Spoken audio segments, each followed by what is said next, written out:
Global માર્કેટ્સની update સાથે જોડાયા છે સહયોગી નીરજ કંસારા। Neeraj, good morning. આજના દિવસે શું સંકેતો બનતા દેખાઈ રહ્યા છે વૈશ્વિક બજારથી?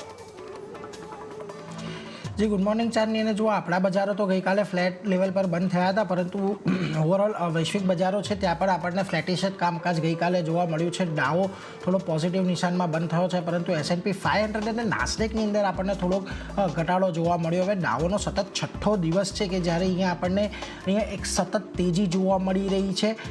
એટલે આ બધાની વચ્ચે જુઓ ખાસ કરીને તો કોઈ અત્યારે મોટા ટ્રિગર્સ આપણને બજારમાં નથી દેખાઈ રહ્યા। S&P 500નું જે ક્લોઝિંગ છે એના રેકોર્ડ લેવલથી થોડું નીચે ક્લોઝિંગ ગઈકાલે આપણને ખાસ કરીને જોવા મળ્યું છે। એટલે અત્યારે બહુ કોઈ મોટા સંકેતો વગર આપણને અત્યારે અમેરિકાના બજારોમાં પણ ટ્રેડ થતા જોવા મળી રહ્યા છે। ત્યાં પણ આપણા બજારની જેમ ખાસ કરીને જે પરિણામો આવી રહ્યા છે પરિણામ ઉપર સારા એવા રિએક્શન જોવા મળી રહ્યા છે। હવે ગઈકાલે યુરોપના બજારમાં પણ આપણને એક તેજી થતી જોવા મળી હતી, કારણ કે ખાસ કરીને ગઈકાલે સ્વીડનમાં વ્યાજદરની અંદર આપણને ઘટાડો આવતા જોયો છે। સ્વીડનની સેન્ટ્રલ બેન્કે વ્યાજદરની અંદર લગભગ 0.25% જેટલો ઘટાડો કર્યો છે અને 3.75% પર ત્યાં આગળ આપણને વ્યાજદર પહોંચતા દેખાયા છે।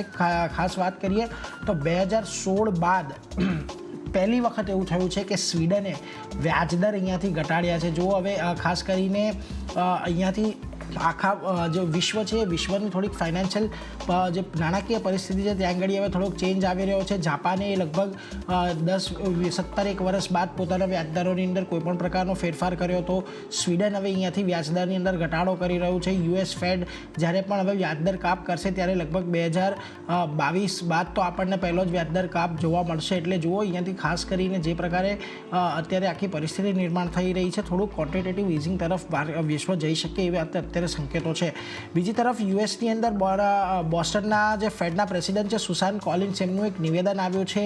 એમણે હાલ પણ કહ્યું છે કે 2%ના જે મોંઘવારીના આપણને લક્ષ્યાંક છે તેને લઈને કટિબદ્ધ છીએ અને હજી પણ અહીંયાથી વ્યાજદરો જે કાપ આવવાનો છે એમાં આવતા થોડો ઘણો સમય લાગી શકે છે। એટલે આ બધા સંકેતોને બજાર અત્યારે ખાસ કરીને પચાવી રહ્યું છે। આ બધાની વચ્ચે જો આજના દિવસે આપણને જે વૈશ્વિક એશિયાના બજારો છે ત્યાં આગળ પણ થોડોક મિશ્ર કારોબાર જોવા મળી રહ્યો છે, કારણ કે આજના દિવસમાં નિક્કેઈ લીલા નિશાનની અંદર છે, શાંઘાઈ હેંગસેંગની અંદર લીલા નિશાનમાં કામકાજ ચાલી રહ્યું છે।